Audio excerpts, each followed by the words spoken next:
Good morning, everybody. Hope you're doing fantastically well. It's Connor here, and we are back with your Leeds United 2, Manchester United 4 review. I wasn't at the game yesterday. I was seeing mates over the weekend, mates who are coincidentally Manchester United fans. Yes, everybody, I took myself into the cauldron that is Manchester City Centre with a Leeds shirt on to celebrate if we were to win that game. Listen, we scored 2 goals and I went absolutely nuts in a bar full of Man United fans, so I was thoroughly expecting my head to get kicked in, but it was actually very good spirits in the bar, which was something that I didn't anticipate. So, listen, where were you? Did you watch the game at home with loved ones? Were you at the game? The atmosphere. I will start on this point. The atmosphere sounded absolutely incredible. Absolutely incredible. I'm jealous that I wasn't there. Obviously, you guys know that normally I work on match days. I've had about a week off, which has been quite nice. Seeing mates and all this sort of stuff. So yeah, I'd have loved to have been down there.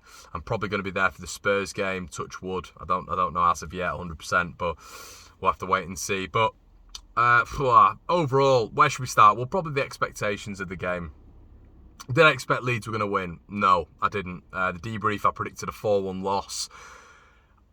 Listen, I knew we're almost perfect for them, aren't we? What is it, 15 goals we've conceded against them in 4 games. I think they've scored more goals against us than any other team in that sort of time span over a 2-year period. Well, they have, way over. I think we've conceded more goals to them than any other side. So you look at it on paper and you're thinking to yourself, they're gonna at least score sort of 3 goals minimum, really. And it does frustrate the life out of me sometimes, and we'll get into that in a little bit on why it frustrates me. But the lineup, I thought he got it all wrong. And there's a lot of people, for some bizarre reason, backing it up. And I feel there are a lot of just blind Bielsa isms and ists out there who will just blind faith back what he chooses, but there's no sort of accountability. It's just, Bielsa's got us to the Premier League. We've played really good football, so whatever he decides, I will follow. Just complete blind faith.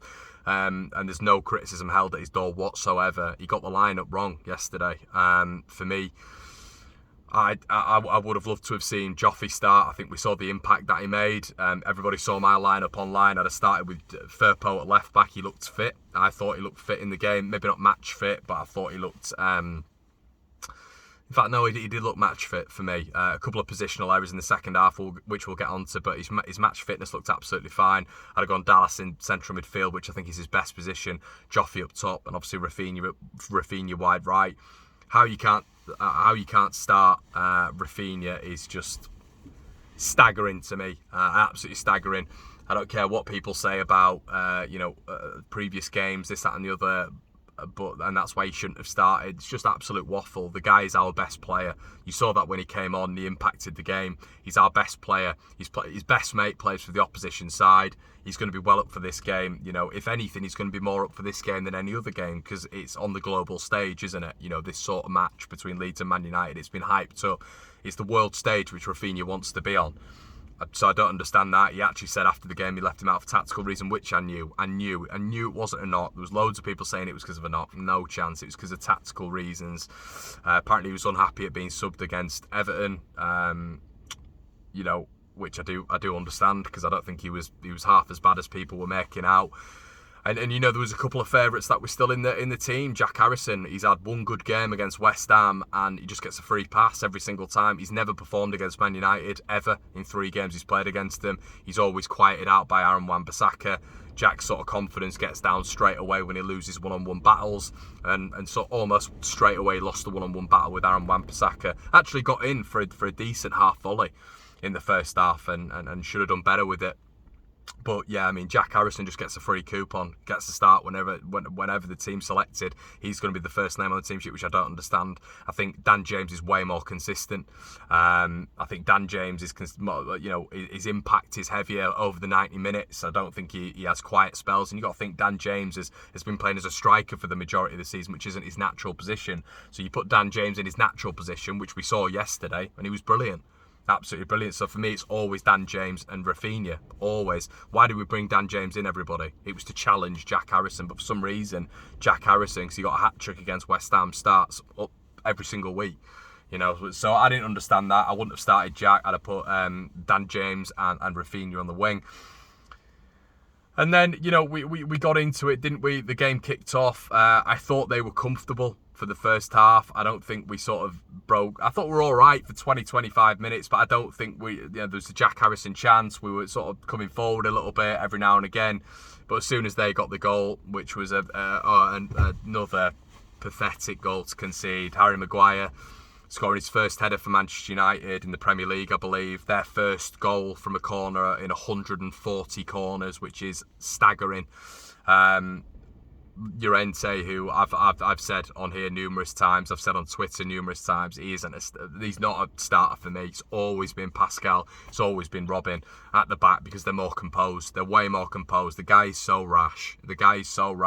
Honestly, if you get a centre back or a centre forward going down in the box and they go to VAR, he's given away 5 penalties a season by doing that. He's always all over the man, and he's not even looking at the ball. He's physically dominated by Maguire, which shouldn't be happening.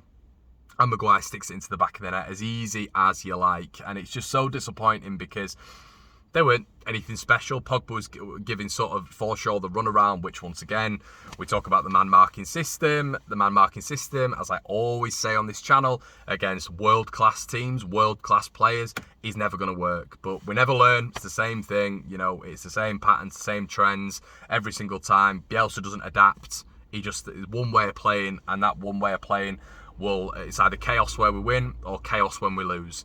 And you saw that in the first. I thought Forshaw actually had a good game, but I thought Pogba in this man marking system was just all over in first half. He was brilliant, and Pogba never looks as good against any other team as he does against us. But you put him in a 1v1 situation, which is the same with a lot of world class players, and they'll flourish. Same can be said really for Bruno Fernandes, but they score the goal. 1-0, not really a response from Leeds, just because they sort of controlled the game, I thought.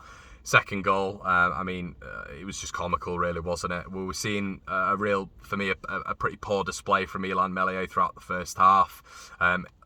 He just couldn't kick. A lot of his kicks were going into the central space. They were picking them up, breaking on us. A lot of his kicks, like we've seen all season, were going into touch. But listen, he's been brilliant for us all season in terms of shot stopping, but I think his distribution notoriously has been poor. He's only 21 years of age, of course, but I think it seemed like the occasion got to him a little bit yesterday. Bruno nods it in. Nobody following. Nobody following him. Bruno Fernandes, it looked like at that point Robin had gone off, hadn't he, and Firpo had come on, and we'll get onto that decision in a little bit. But Sancho isn't tracked back by Firpo at all. He puts the ball in. Bruno header, easy as you like, just so easy, like the easiest goal. And I'm in the bar with my mate, and he's just like, I can't believe how simple it is for us to cut through. Yeah, and I'm just sitting and saying to him, yeah, it's what it's like. You beat the man marking system, Sancho beats his man, and it's just everything falls apart really at the back. More space, and it's just simple. And then obviously the changes, we'll talk about the Robin Koch change. I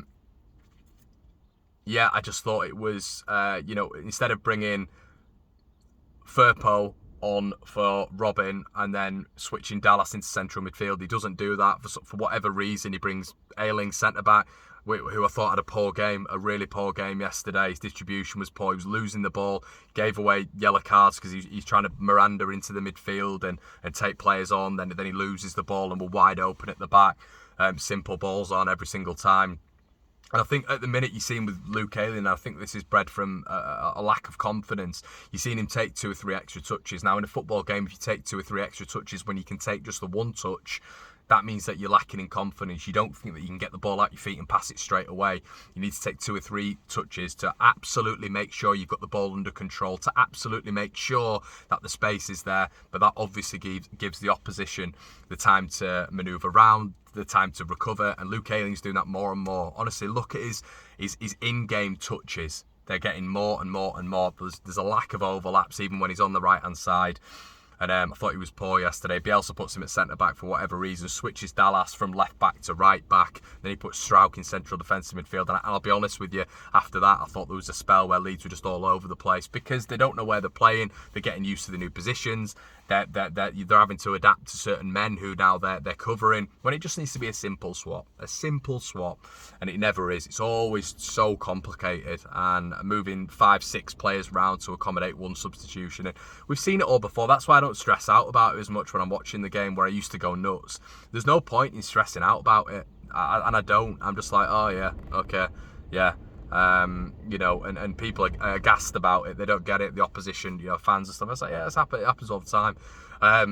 So anyway, they score, and then it's brilliant in the second half. I thought a really good response. You see Joffy come on, and no surprises, the ball's sticking to him. He's giving the defence a bit of problems. He's marauding from the left to the right, occupying the centre-backs. He's giving Maguire a much tougher time than Rodrigo did. And I thought he was excellent, Joffy. Really, really good. Everyone's talking about Rafa when he came on, but Joffy was brilliant, holding the ball up. Obviously, your Brazilian superstar comes on and is tearing Luke Shaw up from moment one, really. I thought he was excellent in terms of getting the ball, getting past Luke Shaw. But I thought he was really good in that respect. And listen, there's times in the first half where you saw Luke Shaw up against Dan James. Dan James was offside, but knocked the ball into the channel. It's wet, it's a blustery day, just knock it into the channel. Leeds did that once, and Dan James had the beating of Luke Shaw. And then we just don't do it again. We don't do it again. We start playing towards Jack Harrison, where he's getting done in by Wan-Bissaka. But listen, a real valiant effort in the second half. Dan James, I thought, was excellent throughout the game. Joffy came on, made a real impact. Rafinha was really good, and that's how we should have started the game. And for whatever reason, he doesn't start the game like that, and that effectively lost us the game, didn't it? Because we didn't have that much attacking impetus in the start. They weren't really wary. They were buzzing when they heard Rafinha hadn't started. Joe Gelhardt is the option. A lot of people are saying he's too young to start. Waffle. He came on and he was brilliant. Jacob Ramsey. What's Jacob Ramsey? 19. 20, Livramento at Southampton, 19, had a brilliant game against Everton. Doesn't matter if you're good enough. It doesn't matter how old you are. And he was absolutely fantastic. So yeah, there was impetus in the second half. Leeds were excellent in the first 15 minutes. Got the goal, Rodrigo. Stadium was rocking. Leeds were then on the front foot. Dan James, lovely ball over Rafinha, 2-2. The problem is, everybody, I've got to be completely real here, and as much as the positivity is amazing, as much as I went absolutely nuts in the bar, running up and down, screaming my lungs off, when it's 2-2 inside, 54 minutes, they're going to come back. Leeds are going to start giving up opportunities, and it was all about, after we got our second goal, can we press on the action? Can we step on the neck? And they sort of started to control it a little bit after we got our second goal. They made a few changes. Obviously, Fred came on, Alanga came on, and they've got so much quality that it's always going to be difficult. It was a brilliant effort by the lads to get back into the game. It was really spirited, great. But I would have liked to have seen a bit more game management. It was still wide open at 2-2. And is that an occasion where you try stop it and you try get out the game with a 2-2? Bit of game management, bring Charlie Cresswell on, go more zonal, and just play on the counter-attack to Rafinha and Dan James. I'd have loved to have seen that, but it wasn't. It was still pockets of space wide open. And, Alanga had a really good chance, didn't he, where he puts it down Melié's throat, really. I can't really think of that many chances Leeds fashioned after that spell, after that two-goal spell, really. A couple of nice little breaks, but I can't really recall anything of note, really. And they sort of took control, didn't they? And the man-for-man system was working in the favour. You saw Fred coming on straight away and beating Click a couple of times, like for the third goal, where it just seemed way too easy again. Ball played into Sancho. Sancho waits for Fred to overlap. Nobody follows Fred and he just roofs it. And then Alanga, obviously, for the fourth goal, there's just no one near him. So I think, listen, valiant effort, spirited effort, but just the same things are reoccurring again. A real shocking defensive display. Just so open all the time. Real valiant effort. I'm just hoping that you just see... we're all right, aren't we? And we're all saying it. Joffy and Rafinha should have started the game. They didn't start the game. I'm just hoping that he's now turning around and thinking, well, obviously Joffy's put in a very, very good performance there. He was unlucky. He had 2 shots on goal, one that went wide. He was decent. One that tested De Gea. really nice link-up play, and you just feel there's something on the pitch when he's there, you know. I just hope Bielsa just turns around and learns from it instead of doing the same things over and over and over and over again. People keep asking me if I'm worried. Of course I'm worried, because we keep doing the same things, and it's just chaos. Chaos will keep us up, or chaos will send us down. And I'd just love to see a bit of game management. I really would, because these goals against everybody, they are racking up. They really are racking up, and it's going to start affecting your goal difference. It's going to start affecting your mentality of your team. You know, if you get back in the game, and the 11 on the pitch are expecting the opposition team to score, you know, what does that do to the psyche? I don't know, but yeah, valiant effort, good effort, but ultimately Leeds' downfall hits us again, and it's what it is. I'm thinking to myself, you know, where's this next win coming from? We keep talking about a point per game, we keep talking about picking up 3 points here and there, but I'm just worried about the amount of goals we're conceding all the time. That is my main worry, to be honest. Anyway, let me know what you think in the comment section below, everybody. We've got Liverpool on Wednesday. Let's hope that maybe he's learned, and hopefully we'll maybe go a bit more zonal and counter-attacking, because I think you just go man for... I mean, well, we know, don't we? We don't. I mean, let's be right. Last time we played Liverpool, Mane had 10 shots, Leeds had 6. So I'm hoping he just adapts a little bit, but I think we all know what's going to happen, don't we? So you're looking ahead towards Tottenham, to be honest, and that game and targeting that one, where I do think we can get something from it. I do genuinely think that, but this Liverpool game, let's be honest, it's going to be a hiding, isn't it? Let me know what you think in the comment section below, everybody. We won't be at the debrief won't be on tonight. Hopefully it's going to be on tomorrow, so stay tuned, and I'll catch you in a bit. Cheers.